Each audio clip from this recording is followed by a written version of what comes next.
各位朋友，今日又同大家講講關於何柱國佢嘅故事喎。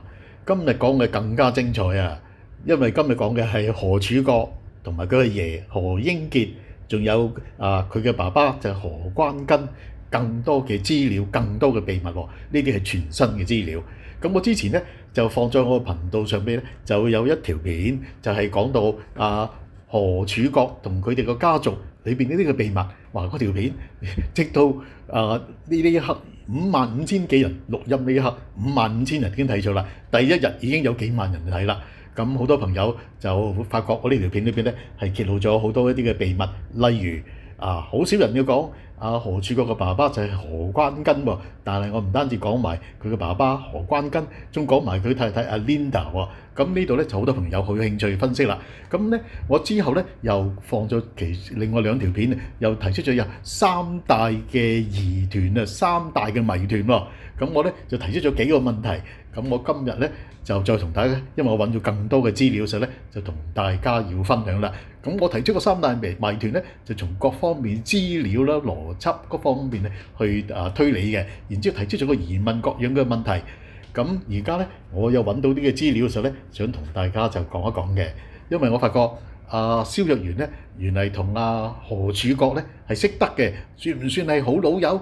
咁我就唔能夠判斷，但係佢哋時時都有接觸嘅。例如蕭若元咧，佢嗰時候識得黃毓民啦，又經過黃毓民介紹佢又識得何柱國啦。佢又知道佢同陳國強又好熟下嘅喎。咁而陳國強咧同何柱國又係好 friend 嘅，所以講咧，咁蕭若元咧就可以從一個自己朋友嘅角度咧，就可以知道更多關於何柱國嘅一啲背景或者呢啲秘密嘅資料。咁我就將佢同我所之前分析出嚟嘅資料夾一夾。我發覺佢提出咗，佢解決咗好多問題喎。咁樣樣如果你未曾睇我第一條片或者第二條，我做過第三條片嘅，未睇嘅話咧，你可以入我頻道揾嚟睇。咁我今日呢度咧，或者我首先揭露出有幾點係俾大家係知道下先。第一，我曾經提出何柱國咧，佢就隱藏咗自己嘅其中，例如呢個美國讀書嘅資料。我哋知道佢喺香港咧就讀名校，讀呢個男拔萃啊嘛。咁去美國嚟講，以一個咁嘅富豪家族去美國要讀乜嘢名校都安排到啦。咁但係佢就完全隱藏咗自己嗰個美國讀書嘅資料啊。咁今次咧蕭若元佢就開始爆響下啦。佢講咩？佢應該係讀 law 同埋讀呢個咁嘅商業，同我最初估計嘅，例如金融經濟你都應該講下出嚟。但係佢完全係查走晒自己關於喺美國讀書嘅資料。咁我亦都提出個問題，到底佢係有冇畢業都唔知道。咁蕭若元講得仲啱微妙，佢嘅推斷咧，佢唔肯講出嚟，佢可能因為讀得唔係咁好啊。咁另外咧，提一提啦，何英傑何伯大慈善家，點解會係佢自己住嘅地方咧係咁低調嘅咧？住喺北角一個佢嘅煙草公司嘅總部。蕭若元就話呢個係工廠大廈嘅頂樓喎。咁我稍後會同大家講多啲。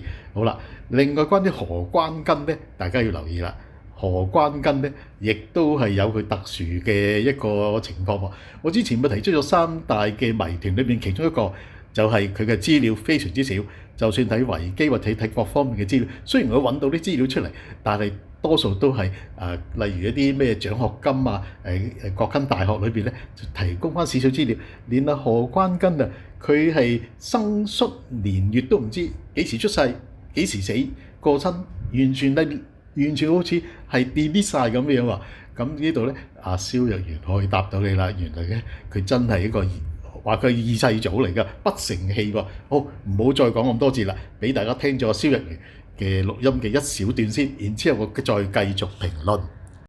而唔敢施刀去割咧，個肺癌咧已經係末期㗎，呢個就係因為咧，如果係早期啲咧，一定割嘅，割完先至做電療化療嘅。咁咧就結果咧就唔敢割，唔敢施刀，就係完全用電療化療咧，應該可能係咪有標靶藥咧咁樣？如果一做電療化療咧，對你身體嘅傷害係好大嘅，好多人話情願死咗都唔做化療，因為咧一做化療你啲頭髮甩晒嘅，真係好毒嘅，係將你嘅免疫系統打散晒。而呢個打散晒之後咧幾個月，你有流感，你嘅免疫系統咧唔能夠作出反應，好容易就變咗肺炎。即係我食咗啲醫生都話啦，如果唔知嗰個人點死嘅咧，啲老人家咧，你寫肺炎咧多數係冇錯嘅，到最後咧好容易變咗肺炎，流感好容易變咗肺炎。呢個就係1949年佢生於浦東喎，佢係福建人，係香港煙草有限公司創辦人、慈善家何英傑嘅長孫。何英傑就好出名啊！你哋而家唔知啊。去到80幾年嗰陣時咧，90幾年嗰陣時咧，佢好出名嘅，大家就叫佢做可伯。嗱，佢咧就喺香港煙草公司度好慳嘅呢個人係，佢住喺頂樓度，住喺工廠頂樓嗰度。呢個可伯係，但係咧就好捨得捐錢嘅。何英傑人稱可伯，1911年生於上海，50年創立香港煙草有限公司。最主要咧，佢係萬寶路嗰啲嘅代理嚟嘅，佢係其中一個代理商，令呢個批發呢個煙仔。而佢自己有隻牌子就叫做良友。良友係點呢？係平價少少嘅香煙。我初食煙仔嗰時咧，就係我第一次食煙仔係 Form 6嗰陣時，一包煙仔咧就8毫子，良友咧就5毫子。即係良友咧就咁嘅，大家要明白呢個係啊。1983年發起良友慈善基金會，前後啊，東華三院啊乜嘢咧就打電話俾可伯㗎啦。1991年華東水災捐1億，有咩事佢哋就揾可伯㗎啦嚇。佢嘅爸爸何關根啊係何英傑長子。呢個人咧係好唔生性嘅，已經係個二世祖，從來可伯，結果咧係搞到雞毛鴨血。可伯咧唔信佢入去香港煙草做過又走 Q 咗，長期唔喺香港嘅。咁結果咧，可伯就只有將希望咧擺咗喺個孫度，呢個就係嚇。嗱，何柱國咧，結果咧到可伯年紀太過大啦。已經80歲咁點呢？個仔又唔生性，就 call 佢翻嚟。佢係喺拔萃男校畢業嘅，去讀法律及商科，一路喺美國。呢個可伯嘅好多投資都係美國，佢應該係睇緊喺美國嘅投資，呢個係啊。咁因此咧，人哋叫佢做煙仔可，因為佢屋企都賣煙仔。即係我都知一定有啲人講咧。佢肺癌咧，呢個係卡瑪嚟嘅，係報應嚟嘅，因為佢賣煙仔害到好多人肺癌啊！但即係呢啲咁嘅説話，我係唔會講嘅，真係呢個係嗱，因為當初佢阿爺開始賣煙仔嗰時咧，大家都唔知道肺癌，即係煙仔係致癌啊嘛！呢個係啊，冇意思嘅，呢個係冇意思嘅。呢個良友啊，呢隻牌子啊，呢個係嚇。好啦，我哋跟住咧就講講何英傑大慈善家喎。佢自己嘅捐款咧係億聲嘅，咁但係咧就住喺天台屋。咁講天台屋其實係佢自己嘅呢個煙草公司嘅總部嘅天台啊。咁喺1991年嚟計嘅時候咧，嗰個華東水災啊，嗰個時候中國所收到嘅捐款咧總共係23億人民幣。其中有1億咧就嚟自何英傑啦，咁可想而知咧，何英傑捐款係幾咁犀利。但係咧，何英傑可伯咧一生淡泊名利，話唔追求物質享受嘅，同一般嘅富豪好唔同。何英傑係香港煙草公司嘅老細啊，咁個孫咧就係何柱國，亦都即係我哋所熟悉嘅何柱國啦，香港星島集團嘅老闆啊嘛。佢同大柳鄭裕彤啲係鋤地會嘅人嚟，咁好好朋友。何英傑咧當時咧亦都係屬於香港嘅富豪，不過咧何英傑咧一直都唔會住別墅，而就住喺自己公司總部嘅天台上邊。佢嘅興趣好獨特㗎，佢就中意種下蘭花。晚年嘅時候嘅何英傑咧，每日咧都喺天台上邊咧就種蘭花嘅。咁佢早年咧就喺上海經商，當時何英傑喺上海開一個印刷廠嘅。咁後嚟咧，上海由於戰亂，咁好多印刷廠都係執咗啦。咁何英傑喺戰亂當中咧就冒險開門營業，就賺到個人生嘅第一桶金。咁之後咧，阿何英傑咧喺上海就開咗個煙草工廠，生意都唔錯嘅。咁為咗要進一步擴大呢個咁嘅業務咧，咁何英傑就將工廠搬嚟香港啦。嚟到香港之後咧，就組建咗呢個香港煙草公司。當年香港人都好中意食嘅萬寶路啊，就係何英傑所代理嘅美國煙啦。咁何英傑咧，亦都因為咁而賺到盆滿缽滿喎。咁另外一隻就良友煙咧，原來隻良友煙除咗受歡迎之外咧，係何英傑佢自己嘅煙嚟嘅。咁何英傑咧就有一個仔，就叫做何關根啦。咁我哋之前都提及過噶啦。咁佢同樣係淡泊名利，咁但係蕭若元口中所講嘅咧，就覺得佢係二世祖喎。咁何英傑在世嘅時候咧，通常捐款都係用無名氏嘅。咁好多時咧，喺佢過身之後咧，咁先至會知道原來就係何伯捐出嚟嘅。咁何英傑去世之後咧，電視台咧即係曾經做過一個紀錄片，係關於何英傑嘅。咁1997年啦，何英傑同佢個孫何柱國咧就一齊就捐錢俾呢個北京大學，就建設咗呢個北京大學嘅理科樓交流中心喎。咁呢棟樓咧就用咗何英傑嘅名叫做英傑交流中心。公元2000年，咁何英傑香港去世啦。咁佢去世之後，佢嘅仔關於何關根繼續慈善嘅一個嘅安排啦，亦都捐咗唔少嘅錢嘅。何英傑咧有兩個孫，長孫咧就係何柱國，咁而另一個咧就細孫咧就叫何定國。咁呢度咧就話何柱國香港大富豪，報章上咁講，佢係香港星島日報嘅老闆，同劉鑾雄咧係好熟嘅，亦都係繼承咗何英傑嘅事業喎。咁而另一個孫咧何定國咧就移居去加拿大，喺加拿大咧就投資名車代理等等嘅生意，亦都有一定嘅成就，亦都喺加拿大創辦咗國龍航空公司喎。好啦，咁但係關於呢個何定國咧，就有另外一件事嘅報導。呢單新聞咧就好多年前嘅啦，就講何定國涉及呢個暴力同埋召妓喎。咁點講咧？咁佢移居咗去加拿大啊嘛。何定國咧就當時被指係喺嗰個時候咧召妓上門期間咧涉嫌禁錮同埋傷害對方喎。而加拿大警方咧接到呢個報警之後咧就營救受害人。咁係何定國嘅豪宅裏邊咧仲揾到一啲槍械同埋毒品喎。咁當時警方咧就經過大半年調查之後咧，就喺當地嘅時間咧就拘捕咗何定國，且落案喎，起訴佢有8項罪名㗎。佢哋都認信之後咧，就俾法官批准咧，用10萬加元保釋外出，然之後要上庭嘅。咁呢度係其中一件事。之前喺蕭若元嘅一個錄音裏邊咪講過咯。何柱國咧，佢做《星島日報》嘅時候咧，佢亦都搞咗一份咁嘅《頭條日報》。而且賺大錢嘅喎，咁因為佢有眼光啊嘛，佢睇到人哋嗰份叫《都市日報》賺錢咧，佢自己搞嗰個《頭條日報》咧，嗰個銷量更加好嘅。咁之後咧就賣咗俾佳兆業，亦都係賺大錢嘅。咁有關呢方面咧，咁我就唔再評論。咁但係咧，我會俾大家欣賞下佢呢有關嘅錄音係點樣喺胡仙手上咧就買咗呢個星島若干年之後咧，咁賺完錢之後再賣俾呢個佳兆業。咁另外咧，我亦都會補充俾大家聽一聽，就係我之前咪提出咗有幾個關於何柱國、何英傑同埋何關根呢啲幾個嘅疑問謎團嘅。咁呢度咧我哋再配合嚟去睇翻下時候咧，今日我哋所加埋嘅資料咧，可能好似砌 puzzle咁睇得越嚟越清楚，更加清楚得到何柱國佢哋個家族更多嘅秘密。好，請大家繼續咁樣去欣賞。好啦，嗱咁佢翻嚟啊！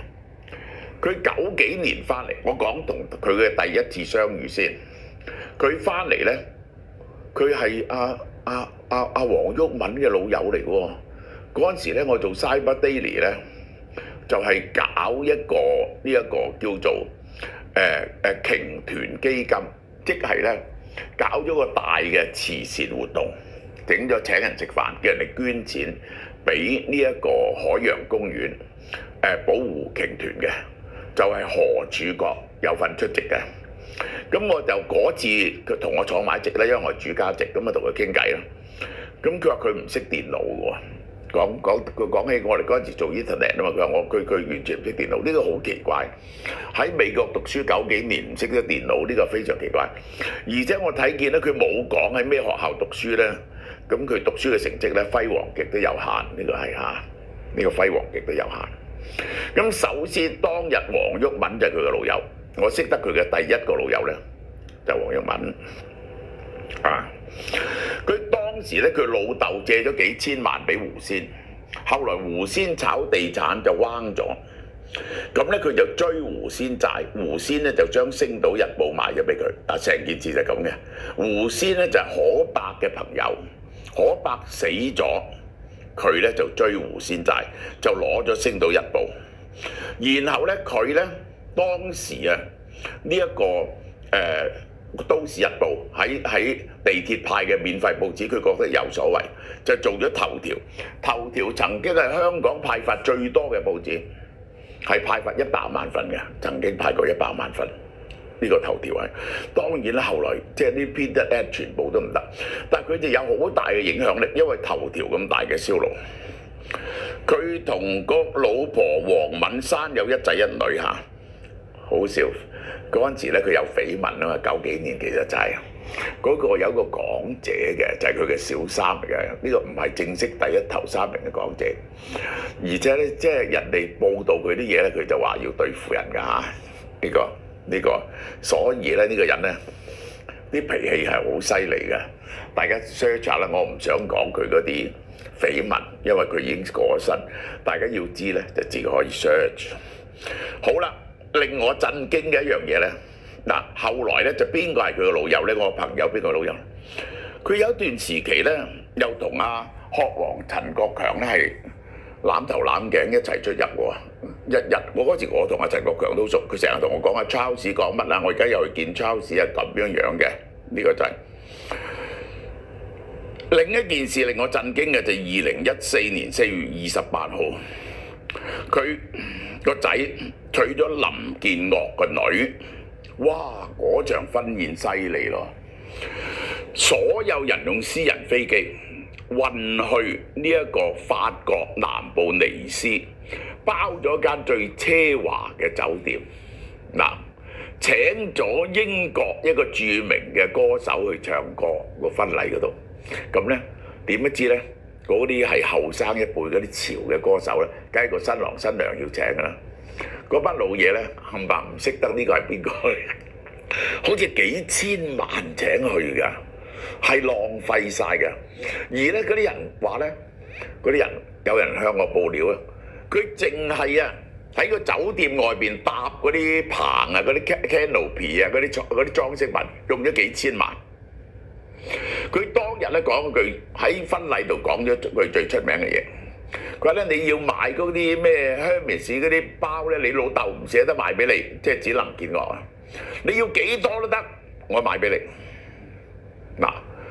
去到呢度我就講講何柱國嘅身家。好早9幾年咧，啲人就話俾我聽啦，可伯好有錢，但係咧我睇到尾咧，佢就唔係真係咁有錢喎。點解咧？因為佢從來唔信香港地產嘅。2000年之後咧，嗰啲做地產嘅人咧，人人都有幾百億身家。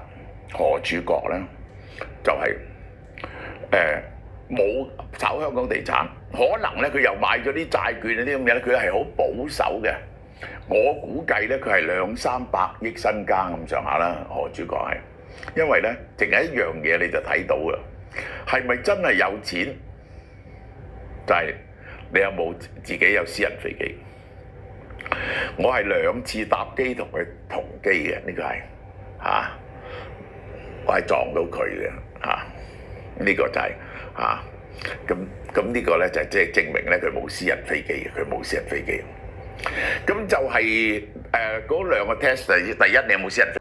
我哋望一望個資料，我哋會睇到何英傑1911年6月8號出生。就喺2000年1月21號就過世。咁即係話咧，佢係屬於清朝嘅人，大清江蘇省松江府上海縣浦東嘅。咁佢係上海浦東出生啦。咁我哋就稱呼佢可伯，我哋專稱嘅呢個可伯，唔係另外嗰個可伯。好啦，係香港煙草有限公司創辦人同埋之前嘅董事長。佢生前咧亦都創辦咗呢個慈善基金會，參與慈善事務嘅。好啦，咁佢係籍貫其實係江蘇無錫。咁佢嘅配偶就係蔣素貞嘅。好啦，我哋睇睇佢少少背景資料先。1925年，何英傑就入到佢家族個印刷廠做學徒，即係佢係做印刷廠起家嘅佢家族。1929年咧就同蔣素貞結婚，咁就生咗有何關根、何琴珍等等，總共係1子4女咁多嘅。好啦，1931年佢就創辦咗上海新亞印刷廠啊。抗日戰爭期間咧，佢仍然繼續咁經營嘅。咁加上呢個紙價上升啊，令到佢賺到第一桶金。咁1942年啦，佢認為啊，煙草業係有得發展喎。咁佢就喺上海創辦咗呢個香煙廠，就創立咗呢個香煙嘅品牌叫高樂行銷。行銷嘅意思即係好賣得啊。高咧就係高低嘅高，樂就快樂，叫高樂係啦。1950年佢就成立咗香港煙草有限公司，嚟到香港啦。1950年佢代理呢個萬寶路等等咧，好受歡迎嘅呢個牌子喎。咁業務隨住香港經濟起飛而不斷咁發展。之後何英傑咧又接觸到金融嘅投資。1983年啦，何英傑就創辦咗個良友慈善基金會，積極參與慈善事務。良友就係其中一隻好受歡迎嘅普羅大眾好中意食嘅煙。我喺另一條片講得好詳細啦。1990年，何英傑開始咧就將佢嘅業務咧就交棒俾佢嘅長孫何柱國，自己咧就過住啲深居簡出嘅生活。好啦，1991年華東水災嘅時候咧，咁佢就捐款1億港元係俾呢個災民嘅。1994年佢就成立咗呢個何英傑基金會有限公司，捐出嘅金額咧係數以億元計喎，主要係幫一啲香港普羅大眾同埋國內嘅同胞。咁佢亦都捐咗大量金錢，但係從嚟咧不求名喎，唔會話要求慈善機構做下一個主席啊，或者咧就某啲嘢係命名等等喎。佢更加會每年定期向東華三院嚟捐款嘅，所以我哋話佢係大慈善家。1996年，香港煙草咧就將呢個萬寶路等等幾隻嘅香煙嘅代理權同埋良友啊，良友嘅都係一個重要嘅香煙嘛，將佢嘅產銷權咧就轉售俾呢個美國嘅菲利普莫里斯啊 （Philip Morris） 啊。1997年咧，佢就以京祿咧就係 GAIN（LUCK） 公司嘅名義咧，就買入咗置地公司5至6%嘅股權，即係話喺1997年嘅時候咧，佢已經揸住咗5至6%置地嘅股份喎。你可想而知，佢其實係好有錢嘅。退休之後咧，佢一直就隱居喺北角香煙草公司嘅總部頂樓。咁喺直到2000年咧就病逝啦。咁呢度咧仲有一樣嘢要補充嘅就係2001年佢個大女就叫何琴珍啊，因為因病厭世就跳樓自殺身亡嘅。咁呢個報章上都有報導。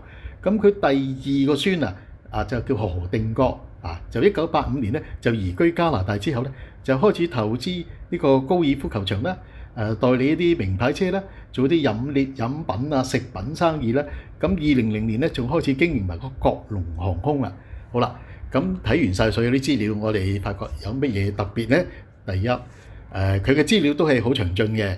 咁但係以佢一個大慈善家一個富豪，佢咧就長期都好似隱居喺呢個北角佢間香港煙草公司嗰個總部個頂樓喎。咁一般嘅富豪如果咁有錢嘅咧，你唔住淺水灣，唔住山頂，都住半山啦，或者其他地方。但係佢一直咧就好低調咁喺嗰個總部嘅頂樓度，有成個天台嗰度活動喎。咁呢度咧就同一般嘅富豪好唔同嘅。咁佢捐咁多錢，我哋當然相信佢係一個慈善嘅心，有啲人就因為佢話佢係因為做煙草嘅生意，所以嚟講作為一個補償，我哋唔深究呢啲啊。咁亦都我曾經聽聞過有啲其他嘅原因，點解要咁樣捐錢？但係咧冇證據嘅嘢咧，我唔會隨便喺度咁講嘅。咁我就相信可伯係有一個慈善嘅心，但係同一般嘅富豪係唔同嘅。好，另外咧，我哋想睇一睇何關根嘅資料，大家望一望。何關根咧就係阿何英傑可伯嘅仔嚟嘅，亦都即係阿何柱國嘅爸爸喎。嗱，我哋望一望呢個資料，大家我哋睇完之後，我再評論下點解我覺得好特別，因為我睇過，你見到我有成300幾條片講過好多唔同嘅人物，例如呢個咁嘅李小龍啦，例如任劍輝啦，仲有其他好似最近大家都好關心嘅關於七仙女等等。揾到好多好奇怪嘅資料，我睇嘅資料睇多，所以咧我哋望一望先，望完之後就同大家再分析下點解我覺得係個謎團。何關根呢個係根據維基百科嘅直情俾大家睇睇啦。籍貫就上海浦東，係何英傑家族嘅成員，香港煙草有限公司創辦人何英傑嘅長子，佢嘅妻子叫金梅英。就生有呢個何柱國同埋何定國等2子1女喎。咁何關根其實曾經係擔任香港煙草有限公司嘅總經理。咁但係已經冇咗任何重要職務啊。咁個業務咧就由長子何柱國打理。佢1990年何柱國就係美國翻嚟啊嘛。咁何關根同父親何英傑同樣咧係中意做善事嘅。亦都係一個善長仁翁，但係作風亦都好低調。為咗紀念佢嘅妻子咁佢咧就成立咗呢個何金梅英國際慈善基金，捐助喺世界各地嘅大學，例如呢個 Berkeley 啦，同埋加州大學啦，仲有維珍尼亞大學。可想而知，佢哋同呢個美國方面嘅大學咧都好有淵源嘅。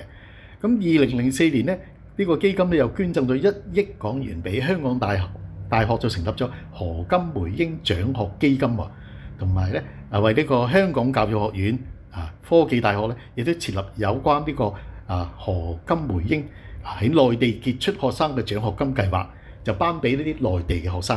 咁呢啲全部係有資料來源嘅，例如根據呢個徐立之佢哋香港大學嘅資料啦，又根據香港教育學院啦、科技大學等等佢哋提供嘅資料。咁資料係真實詳盡，但係咧問題我哋發覺同其他啲人嘅維基百科嚟個比較嘅時候咧，你發覺有一個疑點。第一，何關根係邊一年出生同埋邊一年去世，呢度冇列出嚟嘅。咁我哋亦都睇唔到佢更多嘅資料，連一張相片都係揾唔到嘅。可能佢哋家族上會係唔想將佢嘅相片係流出嚟。咁喺呢度咧，我根據我嘅邏輯啦，我唔知道背後原因，但係我會覺得可能係曾經係發生過啲嘅事，咁所以嚟講咧，家族上邊係先至會咁樣處理，我哋睇唔到佢嘅相片。好啦，咁比較之下，我提出咗有3大疑團，咁希望你哋有興趣知道嘅咁最後咧都會再俾大家聽一聽1-2段錄音嚟嘅，就係講何柱國點樣喺胡仙手上買呢個星島，再之後若干年之後賺完大錢之後咧，就將個星島咧轉售俾呢個佳兆業，賺到大錢嘅。好，請大家欣賞。咁呢度咧，我就揾到一個Facebook 上邊嘅，就叫做《雙城雜記》。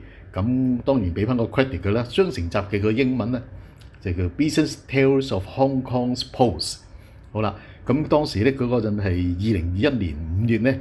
佢嘅 post 上面係咁記載嘅，佢話香港煙草嘅何家咧就一向低調，但係查實咧佢哋嘅族長就係何伯即係何英傑同佢個長孫何柱國係啦，咁咧係大家都好熟悉嘅，甚至乎佢哋嘅家族嘅成員何柱國嘅老豆、太太、妹妹，咁但係咧外界對佢嘅認識咧就係一片空白，冇人知。咁佢咧就揾咗啲資料出嚟，咁佢點講咧？佢話何伯即係何英傑嘅獨子，同埋何柱即係何柱國嘅父親咧，就名叫做何關根何就姓何啦，關咧就係關公嘅關，根咧就根源嘅根，就叫何關根Ho Quan King。咁佢話咧，佢目前揾到張係嘅相片咧，就知早前喺阿楊華章嘅 post， 可能亦都喺 Facebook。1963年，佢咧就兩個迎接 Philip Morris 嘅總裁有張相喎。咁但係我唔確定嘅時候佢都冇 post 出嚟，佢淨係話佢見過啫。咁如果我哋唔能夠證實咧，就唔可以隨便 post 佢張相出嚟嘅喎。咁亦都唔能夠證明，但係佢嘅資料我哋有嘅。佢話曾經咧出任上市公司開達實業嘅董事，咁佢已經過咗身啦。講係何關根啊，咁但佢死嘅時候咧非常之低調到咧連呢個訃聞都欠奉喎。咁會唔會有咩其他背後嘅原因呢？咁雖然我都曾經聽過，但係未經證實嘅嘢咧，我唔會喺呢度講嘅。好啦，咁好多人都唔知道佢嘅生死。咁唯一證明佢已經過身嘅咧，就係喺香港大學何金梅英獎學金嘅網頁上咧，就以一個叫已故對佢作出一個形容。咁下邊咧就有一幅圖，就係2007年啦，大家望一望。2007年6月，呢個巴哈馬最高法院對於佢遺產管理咧作出申請嘅一個公告。咁佢嘅住嘅地方咧就列出係1955年入伙嘅渣甸山嘅高士美道4號。咁何關根咧雖然一生都好低調，但係佢做嘅善事咧就同佢嘅爸爸何伯咧就一樣咁慷慨嘅。喺2004年咧就曾經捐過1億俾港大設立呢個紀念嘅佢亡妻嘅一個獎學金就係之前我就所講嘅叫做何金梅英獎學金啦。咁又根據台灣作家柏楊柏楊大家都知道啦，柏楊啊嘛。咁佢就話啦，何關根喺60年代咧就睇咗佢一本書叫做《異域》，異就奇異嘅異，域咧就係域多利嘅域啦，異域。咁之後咧就覺得好感動啊！雖然咧何關根咧同柏楊咧就素未謀面，但係都寄錢俾佢送俾喺書中描述一啲嘅孤軍嘅眷屬喎。後嚟咧柏楊又坐咗10年嘅監政治監喺台灣出獄之後咧生活又好困難，咁何關根咧又送佢一啲嘅巨款喎。財困期間，胡仙曾向已故著名大慈善家、人稱可伯嘅香港煙草創辦人何英傑求援。翻查法庭文件可見，喺1997年，可伯曾經2度借錢俾胡仙，數額接近3億元。星島集團係胡仙嘅主要資產，所以當佢有意出售嘅時候，可伯作為債權人，亦都委託佢嘅長孫何柱國跟進。財務同埋官非纏身，驅使胡仙喺1988年被逼出售《天天日報》，預告咗星島易主。當時有意收購星島嘅財團曾經出現過國際投行律莎同埋中企嘅基金，前者以每股1.25港元收購50.04% 嘅股權，後者則以1.2港元收購23% 嘅股權。另外，翻查聯交所公告，原來喺1998年5月由查茂星打理嘅明力集團，亦都曾經同胡仙合組新公司，購入星島控制性股權。不過同年6月又公佈交易未完成，收購不斷拉鋸。胡仙曾3度準備同律莎簽約，結果係3度爽約，最終更戲劇性咁同中企基金簽約。佢嘅背後盤算好易理解，因為中企方案可以話係為胡仙度身訂造，避免佢即時還款俾冇抵押債權人，即係何英傑家族後就變得一無所有。所以即使出價較低，胡仙都仲係取中企去律莎。按中企嘅方案，胡仙出售23% 星島股權之後，所得1.15億港元，啱啱好足夠償還有抵押嘅銀行債權，仲可以留任星島主席。日後再出售1成股權，仲持有17% 嘅星島股權，日後大可以捲土重來。但係佢千算萬算，算盤都係打唔響，最終都係損害咗可伯嘅利益。嗰一筆冇抵押嘅欠款，只能夠拖延。何氏家族隨即出招反擊，向法院申請胡仙破產，以阻止中企基金取得星島控制權。1999年2月，法院否決中企基金收購星島交易。